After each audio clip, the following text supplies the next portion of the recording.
좌우 보시면서 한번 인사하겠습니다. 한 주간 잘 지내셨습니까? 반갑습니다. 반갑습니다. 네. 같은 길 다른 목적이라는 제목으로 잠시 은혜 나누기를 원합니다. 어떤 사람이 이 사람 자동차 엔진 개발자입니다. 꿈이 있습니다. 세계에서 가장 빠른 속력을 낼 수 있는 자동차 엔진을 개발하는 게 꿈입니다. 열심히 연구를 했고, 그리고 실험을 여러 번 하고 실패하고 그런 시행착오 끝에 드디어 세계에서 가장 빠른 속력을 낼 수 있는 슈퍼 엔진을 개발했습니다. 무려 시속 450km까지 속력을 낼 수 있는 엔진입니다. 그래서 자동차 껍데기를 만들고 멋있게 쫙 장식해가지고 이제 사람들 앞에 쫙 공개를 합니다. 그러면서 멋지게 설명하는 거예요. 제가 지난 몇 년 동안 먹지도 않고 자지도 않고 정말로 열심히 연구를 거듭한 끝에 드디어 세계에서 가장 빠른 속력을 낼 수 있는 이 슈퍼카 엔진을 제가 드디어 개발했습니다. 이 차를 몰면 기존에 가던 거리를 절반으로 줄일 수 있습니다. 그러면서 막 자동차 자랑을 막 합니다. 그리고 이제 설명이 다 끝나고 나서 한 기자가 손을 들고 질문합니다. 브레이크 성능은 어떻습니까? 엄청 빨리 달리니까 이제 서는 것도 중요하잖아요. 브레이크 성능은 어떻습니까? 그래서 이 개발자 갑자기 멍 하더니 저는 엔진 전문가여서 브레이크는 미처 만들지 못했습니다. 이 차가 소용이 있습니까? 없습니까? 네. 여러분 만약에 450km까지 달릴 수 있는 슈퍼카를 브레이크 없는데 여러분에게 선물해 주면 그거 타고 다니겠습니까? 네. 이 차는 무용지물인 거예요. 사실 슈퍼카 엔진을 달았지만 서지 못하는 자동차, 제어하지 못하는 자동차는 아무런 의미가 없는 겁니다. 오늘 본문에 사울이라는 사람이 등장하는데요. 이 사람은 마치 이 전속력, 가장 빠른 속력으로 달릴 수 있는 이 슈퍼카 엔진을 장착했는데 어디서 멈춰야 되는지를 몰라요. 브레이크 없는 슈퍼카처럼 한 가지 목적을 향해서 지금 다메섹이라는 지역으로 막 달려가고 있습니다. 그의 목적이 뭡니까? 예수 믿는 사람들을 잡아서 때리고 가두고 체포하는 거였어요. 그 목적을 위하여서 브레이크 없는 슈퍼카처럼 막 질주합니다. 오늘 그런 장면을 보여주는 표현이 사울이 여전히 기세가 등등하여, 기세등등해서 무서울 게 없고 거칠 게 없는 거예요. 아무도 이 사울을 막을 사람이 없는 겁니다. 사울이 등장했다 그러면 그 지역에 있는 그리스도인들은 전부 숨죽여서 도망가거나 숨어 있어야 되었어요. 그런 그가 다메섹이라는 곳으로 막 가는데 다메섹이라는 그 지역을 가다가 부활하신 예수님을 만나게 됩니다. 예수님이 그를 딱 멈춰 세우는 거예요. 멈춰 세운 그 예수님을 만나고 난 뒤부터 여전히 그는 다메섹으로 가게 되지만 같은 길을 걸어가지만 전혀 다른 목적이 생기게 됩니다. 이전에는 예수 믿는 사람을 핍박하고 체포하고 구금하고 이런 목적을 위해서 막 질주해서 가던 다메섹인데 예수님을 만나고 나서 이 사람이 변화되니까 똑같이 다메섹으로 들어가긴 들어가는데 전혀 다른 목적을 가지고 다메섹으로 들어가게 되더라는 거죠. 그것처럼 그리스도인은 어떤 사람이냐? 이 사울처럼요.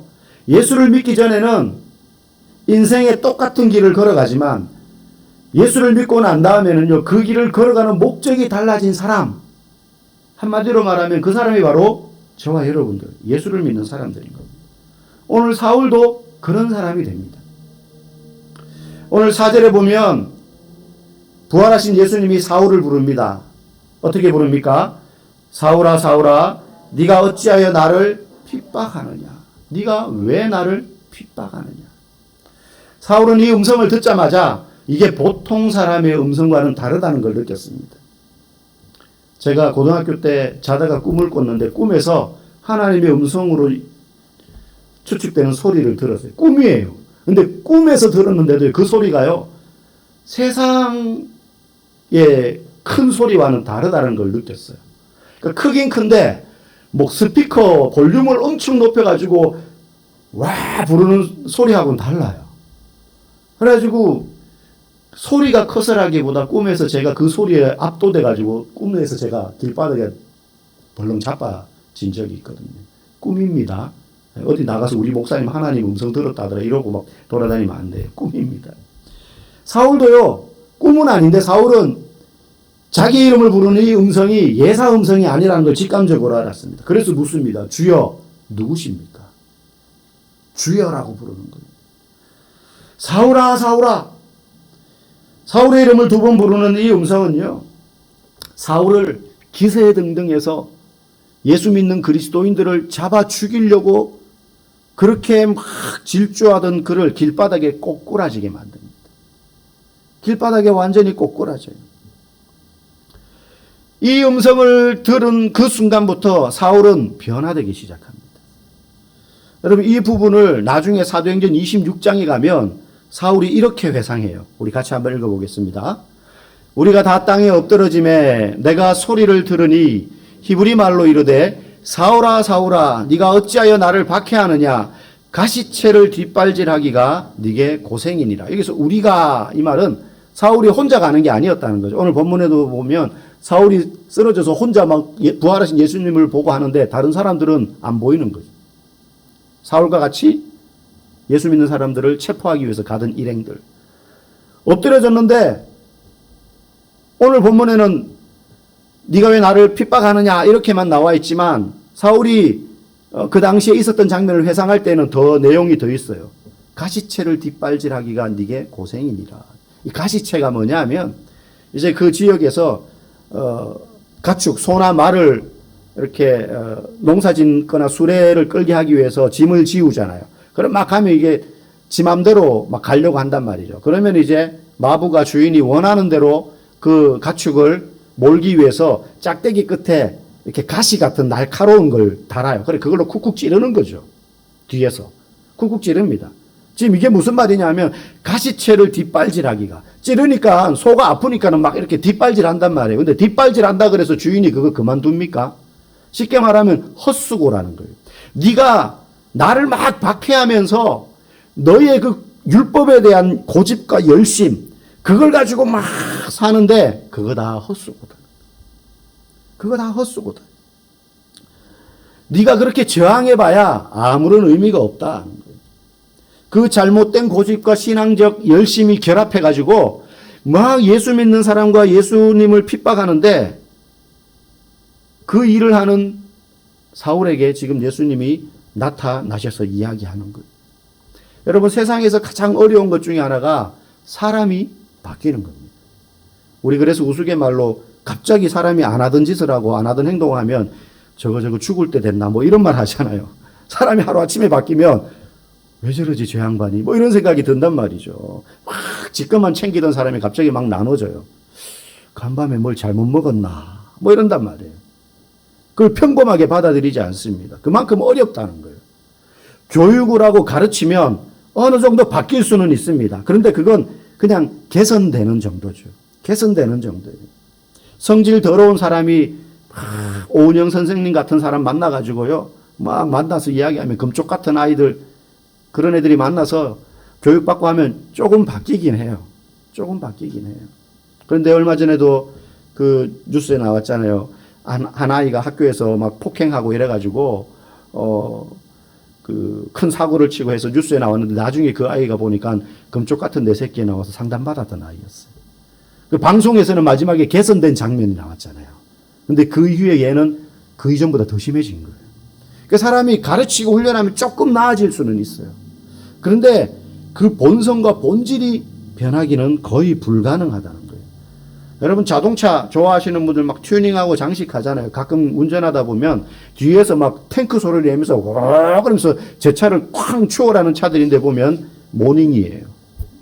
보면 막 이렇게 어마어마한 걸 막 많이 달아놨어요. 순간 외제차인가? 보면 모닝, 심지어는 모닝을 떼요. 이제 글자를. 그래서 막 도색도 하고 무슨 이상한 날개 같은 것도 날지도 못하는데 날개 달고 바퀴도 막 넓은 걸 달고 막 바꿔놨고 엔진 소리도 어떻게 했는지 하여튼 뭐 그것도 볼륨을 키웠다 줄였다 할 수 있다 그러더라고요. 그렇게 했는데 그래봐야 그 차는 뭡니까? 모닝이에요. 티코고 모닝이에요.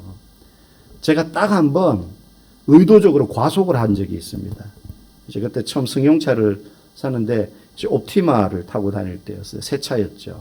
그래가지고 중부 내륙고속도로가 개통된 지 얼마 안 됐을 때여서 평일 낮에 도로가 한산했어요. 그래가지고 이제 집에서 그날 학교를 갈 때였나? 그래서 이제 막 올라가는데 운전해서 가는데 차가 없으니까 룰루랄라 하면서 가는데 아우디 한 대가 제 차를 쫙 주워라는 거예요. 그래서 갑자기 따라가야겠다. 그래가지고 밟았어요. 왕 차가 터질 듯한 소리를 내면서 왕 해서 밟아가지고 아우디를 쫓아갔어요. 놀랍게도. 그때 속도가요. 시속 170km였어요. 쫓아갔어요. 근데 오르막을 만났는데 얘는 오르막에서도 여전히 170으로 올라갔는데 제 차는 앞만 밟아도 점점 160, 150, 140, 130 떨어지는 거예요. 나중에 그 차가 저희 장인어른 이름으로 돼 있어가지고요. 174km 그 과속딱지가 장인어른한테로 날아간 거예요. 그렇죠? 이서방 미쳤냐고 결혼한 지 얼마 안 됐을 때였어요. 딱 한 번 이제 그런 적이 있었습니다. 아무리 밟아도요, 안 돼요. 뭐 튜닝하고 한다 그래도. 사람도 마찬가지예요. 좀 교육하고 하면 조금 바뀔 수는 있어요. 뭐 모닝이 뭐 한 레이 정도 될까요? 차로 따지면. 그런데 그게 그랜저 되고 뭐 되지 않잖아요. 사람도요, 훈련하고 교육해서 새롭게 된다? 거의 불가능합니다. 어떤 여집사님들이 그런 얘기 할 때가 있어요. 목사님, 이 사람 저랑 결혼해서 인간 됐어요. 가만히 들어보면 참 기분 나빠요. 그럼 그전엔 짐승이었다는 소린가? 왜? 인간이 됐다는 게. 아이고, 목사님, 제가 결혼해서 이 사람, 이 인간 사람 만들었어요. 하나님밖에 사람을 만들 수가 없는데, 자기가 하나님도 아닌데 사람을 만들었다 그래요. 네. 여러분, 그렇지 않습니다. 정확히 말해야 돼요. 원래 훌륭했는데 좀 더 훌륭해졌다. 나를 만나서. 좀 개선됐다. 좀 요 부분이 조금 미흡했는데 요게 좀 더 나아졌다. 뭐 이 정도인 거지. 뭐 인간이 됐느니 사람이 됐느니 그런 말 하면 안 됩니다. 여러분, 사람은 언제 완전히 변화되는가? 오늘 이 사울의 경우를 보면 알 수 있습니다. 예수님을 만날 때 변화된다는 거예요. 본성이 바뀐다는 거예요. 뭐 좀 성품이 온화해지고 급한 사람이 좀 너그러워지고 여유 있어지고 뭐 이런 거는 교육하고 습관들이기 나름이죠. 근데 그 본질, 본성, 악함, 죄인의 그 본성, 이건요, 예수를 만나야지 바뀌어요. 예수를 만나야지 바뀌어요. 논리와 설득의 차원이 아닙니다. 교육과 훈련의 차원이 아닙니다. 은혜의 영역이기 때문에 그래요. 은혜의 영역. 예수님이 핍박자 사울에게 나타나서요, 나는 네가 박해하는 예수다. 어찌하여 나를 핍박하느냐? 그렇게 말씀하셨지, 네가 나를 박해하는 사울이냐? 너희 자식 그동안 내가 참았는데 가만히 안 두겠어. 이렇게 하시지 않으셨어요. 예수님 그런 능력이 있으셨지만, 죽이고 살릴 수 있는 능력이 있으셨지만, 사울을 부르실 때 사울아 사울아 하실 때는 사울아 너희 자식 뭐 이런 게 아니에요. 사울아 사울아. 안타까운 마음으로, 그 마음 속에는 뭐가 있어요? 은혜와 사랑이 있는 거예요. 지금 사울을 부르신 그 음성은요, 혼내고 꾸짖고 죄를 고발하고 나쁜 놈이라고 이야기하기 위해서 사울에게 찾아오신 게 아니라 그를 이해하고 품고 용납하고 용서하기 위하여서 찾아오신 은혜의 마음이 그 속에 있다는 거예요. 사람을 변화시키는 건요, 무한한 이 은혜예요. 사랑으로 사람을 변화시키는 거예요. 보복과 징계가 아니란 말이죠. 여러분 중에 어떤 분은 누군가에게 전도를 받아서 교회를 나오셨고, 어떤 분은 아파서 기도해보면 낫겠지 해서 지푸라기라도 붙잡는 심정으로 교회에 나와서 신앙생활을 시작하신 분도 있고, 어떤 분은 교회에서 하는 어떤 프로그램에 초청되어서 나오기 시작하신 분도 있을 것입니다. 그러나 그 이면에는, 껍데기 도구는 여러 가지일지 몰라도 그 이면에는 여러분을 애타게 부르시던 그 사랑의 음성, 그 은혜가 여러분 가운데 있었기 때문에 오늘 이 자리에 나온 줄 믿습니다. 아침에 제가 제 아이랑 차 타고 이제 집에서 교회에 오는 짧은 거리인데 날씨가 너무 좋은 거예요. 제가 그런 말 했어요. 이렇게 좋은 날씨에 놀러 안 가고 교회 오는 성도들도 참 대단하다. 그 생각이 들었어요, 솔직히. 그래서 아이한테 그런 말을 했어요. 제가 그런 얘기하면 아이들이 꼭 질문을, 아빠가 성도였으면 교회 나왔을까 이 시간에? 뭐 이런 얘기를 해요. 참 대단하다는 생각이 들어요. 한편으로 보면. 왜 그렇습니까? 은혜 때문이죠. 은혜 때문이죠. 죄 가운데서 나를 구원해 주신 사울아 사울아 부르신 것처럼 병대야 석구야 혜진아 나를 부르신 주님의 음성이 있단 말이에요. 그 은혜 때문에 저와 여러분들 오늘 이 자리에 계신 줄 믿습니다. 오늘 예수님을 만난 사울은 눈이 어두워집니다. 앞을 보지 못하게 돼요. 무려 사흘 동안. 사람들 손에 이끌려서 다메섹으로 갑니다. 원래 그가 다메섹으로 가려고 했어요. 근데 이제는 앞을 보지 못한 채 사람들 손에 끌려서 갑니다. 이와 비슷한 말씀이요. 요한복음 21장 18절에 나와요. 우리 같이 한번 읽어보겠습니다.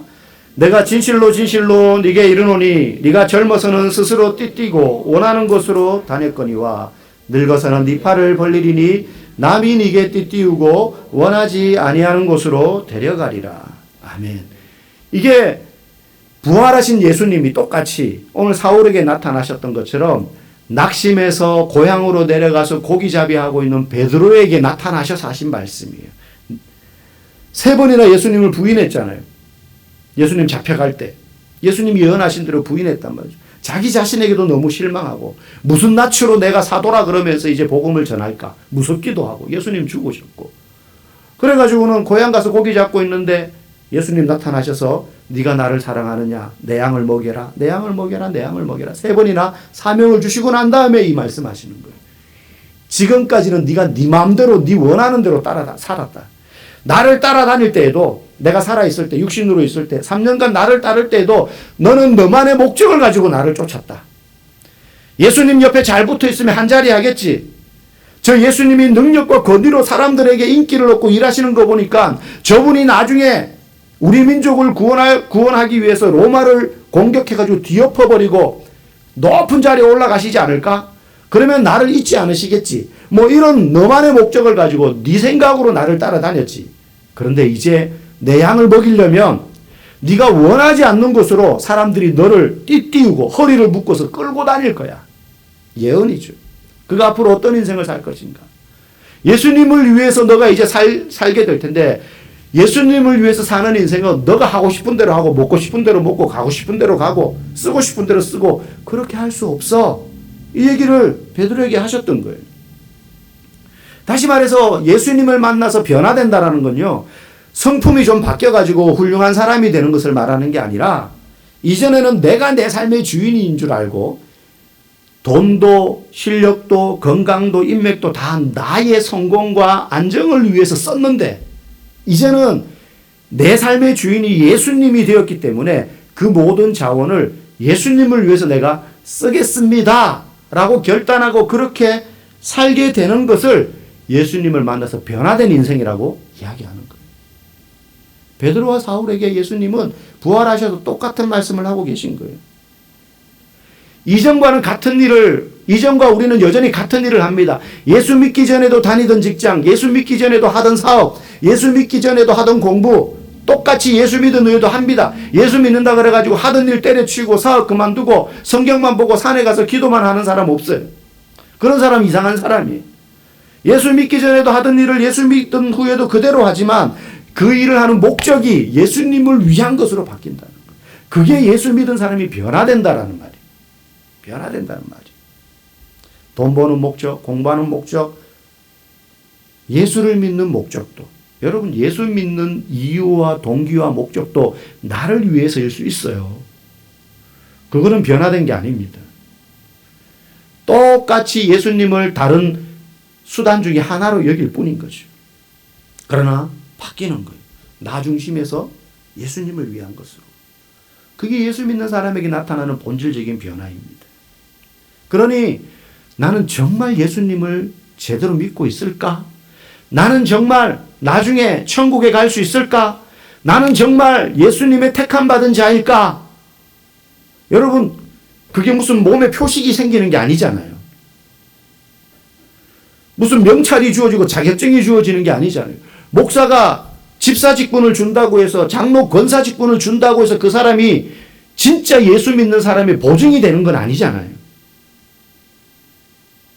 심지어 목사가 된다 할지라도. 그러면 내가 정말 예수 믿는 사람이라는 걸 뭘로 알 수 있는가?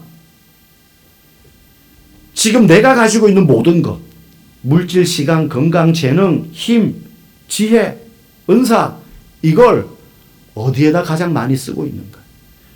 나는 지금 무슨 생각을 가장 많이 하고 있는가? 나는 하루 중에 어디에다가 우선순위를 두고 살고 있는가? 당연히 시간적으로는 일하는 데 가장 많은 시간을 투자하죠. 근데 그 일을 통해서 나는 그 결과물을 어디에다가 먼저 쓸 것인가? 내가 지금 시간을 어떻게 쓰고 있으며 내가 공부하는 이유가 어디에 있으며 나는 늘 무엇에 관심을 가지고 있는가? 복음을 전하고 선교하고 교회를 세우고 가난한 자를 돕고 이 모든 것들이 하나님이 기뻐하는 일인데 이 일에 나는 돈을 쓰고 시간을 쓰고 내 건강을 쓰고 내 직업을 쓰고 하고 있는지 그렇지 않은지를 가만히 살펴보면 내가 정말로 예수를 믿고 변화된 사람인지를 알 수 있는 거예요. 그건 그 사람만 알 수 있는 거예요. 본인만 알 수 있는 거예요. 내가 쏟는 그 대상이 나의 즐거움과 유익을 위함인지 아니면 하나님 나라의 영광과 유익이냐 그걸 보면 딱 나와요. 이걸 어려운 말로 주되심이라고 봐요. 예수님이 나의 주인, 그때 주자가 한자로 주인 주자거든요. 예수님이 나의 주인이 되신다. 고린도후서 4장 5절 말씀에 이 핵심 복음의 핵심 구절이 나와요. 고린도후서 4장 5절 읽어봅시다. 우리는 우리를 전파하는 것이 아니라 오직 그리스도 예수의 주 되신 것과 주 되신 예수님이 우리의 주다. 주님이시다. 주인이시다.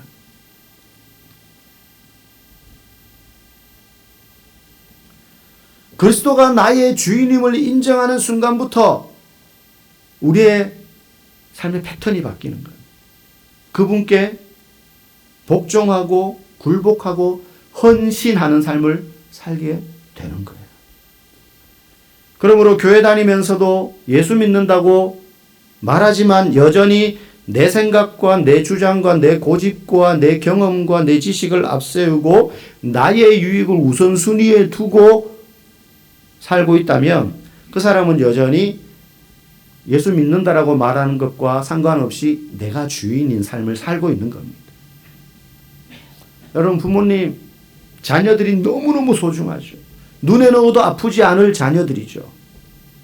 그런데 그 자녀가 우상이 될 수 있어요. 그 자녀보다 예수님이 더 사랑의 대상이 되어야 돼요. 그럼 그 자녀는 두 번째 사랑하는 거냐? 순위의 문제가 아니라 그 자녀들은 어떤 마음으로 키워야 되는 거예요? 자녀를 키우는 목적이 얘들 사랑으로 내가 잘 키워서 부모님을 잘 공양하는 그런 자녀를 키워야지가 아니라 이 자녀를 내가 최선을 다해서 키우되 예수님을 잘 믿는 자녀로 키우기 위하여 내 모든 에너지와 열정과 시간을 얘한테 투자하는 거예요. 키우는 목적이 다른 거죠. 우선순위가 다른 거죠. 여러분 사람들은요.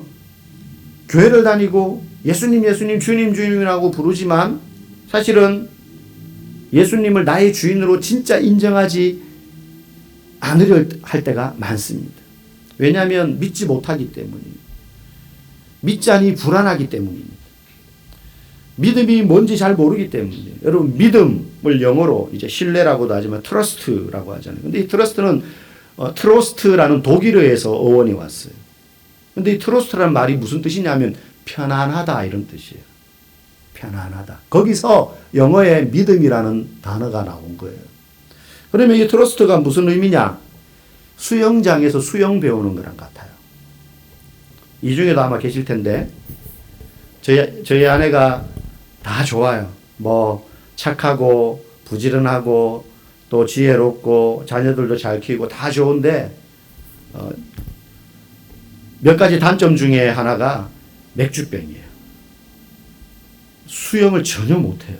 그래서 연애할 땐가요? 결혼하고 나선지 몇 번 제가 수영을 가르쳐 주려고 수영장을 갈 일이 있었는데 수영은 무슨 자유형은 고사가 일단 물에 뜨는 법을 가르쳐 줘야 될 것 같아요. 물에 뜨지를 못해요. 그러니까 물에서 계속 걷는 거죠. 이렇게. 예. 그래가지고 물에 뜨는 법을 내가 가르쳐 주겠다. 그래서 일단 뒤집어라. 누워라. 그래서 이제 받쳤어요. 그리고 배를 내밀고 고개를 뒤로 제껴. 그리고 몸에 힘을 빼. 그러면 뜨거든요. 수영할 줄 아시는 그냥 이렇게 해서 목만 뒤로 좀 제껴도 뜹니다. 배를 살짝 들면. 근데 그게 됩니까, 맥주병은? 이렇게 했어요. 근데 했는데 몸에 힘이 쫙 들어가 있는 거 이렇게. 힘 빼! 놓으면 어떻게 됩니까? 그대로 가라앉습니다. 한 몇 번 그러고 나니까, 나 안 배운다고. 그래서 계속 걸어 다니더라고요, 수영장에서. 지금도 수영을 못 해요. 저도 제일 힘든 게 남편들이 아내 수영 가르쳐 주고 운전 가르쳐 주는 거 아닙니까? 지금도 수영을 못 합니다. 여러분, 물에 뜨려면 몸을요, 어떻게 되는 거예요? 힘 쫙 빼고 고개 제끼고 이렇게 있으면 뜹니다. 그게 믿음이에요. 불안할 것 같은데, 빠질 것 같은데, 내 힘을 다 빼고, 내 고집을 다 빼고, 예수님께 나를 맡기니까 편안하더라. 이게 믿음이에요. 그래서 예수님을 믿는 사람은 맡기기 전엔 불안한데, 맡기면 편안해진다. 물질의 소유도, 내 꿈의 주권도, 내 인생의 미래도 주님께 맡기면 편안해진다. 이게 어떤 말로는 이런 것도 포함돼요. 지기든지 살리든지 이제 주님 거니까 마음대로 하세요. 그러고 나면 편안해요. 막 내가 어떻게 살아보려고 막 움켜잡고 힘주고 살면요, 가져도 불안한 거예요. 있어도 불안한 거예요. 그런데 다 맡기고 이거 다 주님 거니까 말아먹든 부유하게 하든 알아서 하세요 하면 우리 안에 평안이 생기는 거예요. 그게 믿는 자의 모습입니다. 오늘 사울은 예수님을 만나면서 새로운 사람으로 변화되기 시작합니다. 이전에 그는 종교적인 열심에 사로잡혀서 핍박자의 모습으로 다메섹을 향했지만 이제는 그리스도인이 되는 모습으로 다메섹을 향합니다. 같은 길이지만 다른 목적이었어요. 그런데 이제는 같은 길, 변화된 목적을 향하여서 그 길을 걸어가게 되는 겁니다. 예수님은 우리에게요, 이 땅에서 좀 더 훌륭한 사람이 되라고 십자가에 죽으신 게 아닙니다. 예수님은 우리로 하여금 완전히 새로운 사람이 되라고 십자가에 죽으셨어요. 원래는 우리가 죽었다가 다시 살아나야 되는데 우리는 그걸 못하니까 예수님이 대신 우리 대신 죽었다가 살아나신 거예요. 우리 대신 죽으면서 우리의 옛사람을 같이 십자가에 못 박으신 거예요. 그리고 예수님이 부활하시면서 우리로 하여금 그 예수님을 믿으면 새로운 사람이 된다고 권세를 주신 거예요. 그래서 고린도후서 5장 17절에 이렇게 말합니다. 그런즉 누구든지 그리스도 안에 있으면 새로운 피조물이라. 이전 것은 지나갔으니 보라 새 것이 되었도다. 새 것이 되었도다. 저와 여러분들은 그래서 옛사람처럼 이전의 모습으로 살아갈 수가 없습니다. 사랑하는 성도 여러분, 여러분 옛사람이 아니라 새 사람으로 살아가시기를 주의 이름으로 축복합니다. 같은 길을 가지만 이전과는 전혀 다른 목적을 가지고 여러분 살아가시기 바랍니다. 같은 일을 하지만 그 일을 하는 목적이 달라졌기 때문에 시간과 돈과 꿈과 내 건강과 모든 자원을 쓰는 방향과 양과 우선순위가 주님께로 맞춰져야 되는 것입니다. 그래서 저와 여러분들이 모두가 한 방향으로 한 목적을 향하여 같은 길을 걸어가시는 그러한 복된 성도들 될 수 있기를 주의 이름으로 간절히 축복합니다.